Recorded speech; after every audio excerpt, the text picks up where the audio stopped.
네, 그럼 이 변제금을 조금이나마 좀 줄일 수 있는 방법이 있을까요? 그렇죠.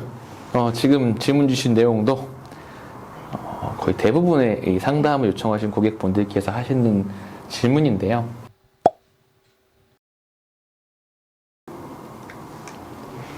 네, 변호사님 궁금한 게 있습니다. 네. 개인회생을 진행하시게 되면 예. 결국엔 내 변제금이 얼마가 될지 그리고 언제부터 내야 될지 네. 이 변제금에 대해서 제일 많이 궁금해하실 텐데요. 네. 변제금에 대해서 여러 가지 좀 여쭤볼게요. 예. 변제금이란 무엇인가요? 변제금은 우리가 회생 절차에서 법원에 내야 되는 돈이죠. 그걸 변제금이라고 표현하는 건데요. 근데 이제 이 변제금은 결국에는 이제 월 내 가용소득과 동일한 의미를 갖습니다. 왜냐하면 그냥 이게 사실 회생하면 거의 변제금이 얼마 정도 나올까요?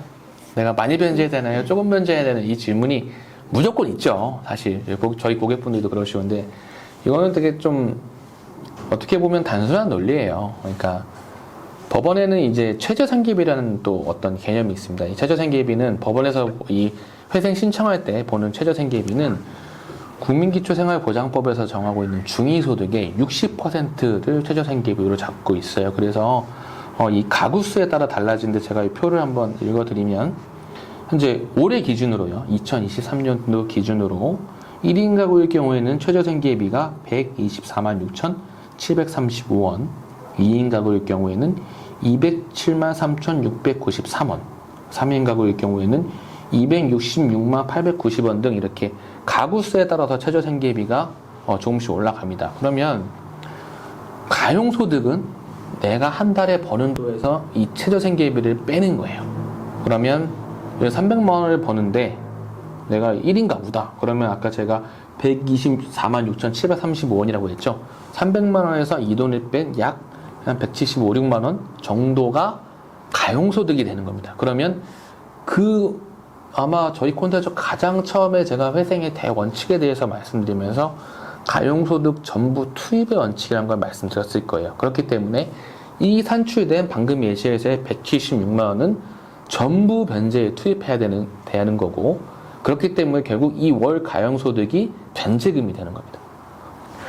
네, 그럼 이 변제금을 조금이나마 좀 줄일 수 있는 방법이 있을까요? 그렇죠. 지금 질문 주신 내용도 거의 대부분의 이 상담을 요청하신 고객분들께서 하시는 질문인데요. 변제금을 줄일 수 있는 방법이라는 것도 방금 제가 설명드린 어떤 논리 구조에서 답을 도출해 주실 수 있는 거냐면, 이 변제금이란 건 결국 내가 버는 돈에서 최저생계비를 뺀 돈이다. 그리고 빼서 남은 돈이다. 그러면 결국에는 이 남은 가용소득을 줄이는 거는 이 생계비를 늘리게 되면 당연히 가용소득은 줄어들게 되겠죠. 그렇기 때문에 현실적으로 뭐 두 가지가 있어요. 그러니까 어떤 특수한 경우에 부양가족을 더 산정해서 이 생계비를 더 처음부터 많이 확보하는 방법, 아니면 부양가족 수는 동일하지만 자신의 특별한 사정에 의해서 추가 생계비를 법원에 신청해서 이 생계비 금액을 늘리는 그런 두 가지 방법이 있습니다.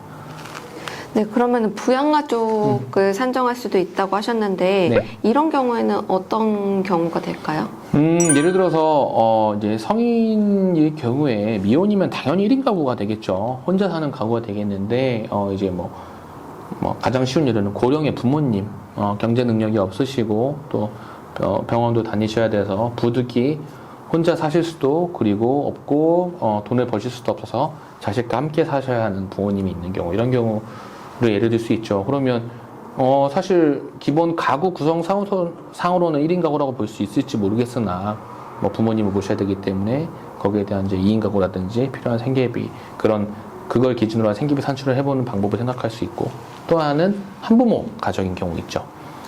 이제 이혼으로 인해서 자녀를 홀로 양육하시고 계시는 분께서는 이제 단순히 가구 수로 따지면 뭐 1인 자녀일 경우에 자신과 자녀 2인 가구가 되겠지만, 원래는 이제 양육비를 혼자 부담해야 되는 그런 고충이 있습니다. 그래서 이런 경우에는 뭐 이혼 당시에 있었던 양육비 부담 조서라든가 이런 법원 문서 같은 것들을 좀 참작해가지고 기존의 일반적인 2인 가구보다는 생계비가 조금 더 필요하다 뭐 이런 부분들을 설명해서 생계비를 늘리는 방법을 생각해 볼 수 있습니다.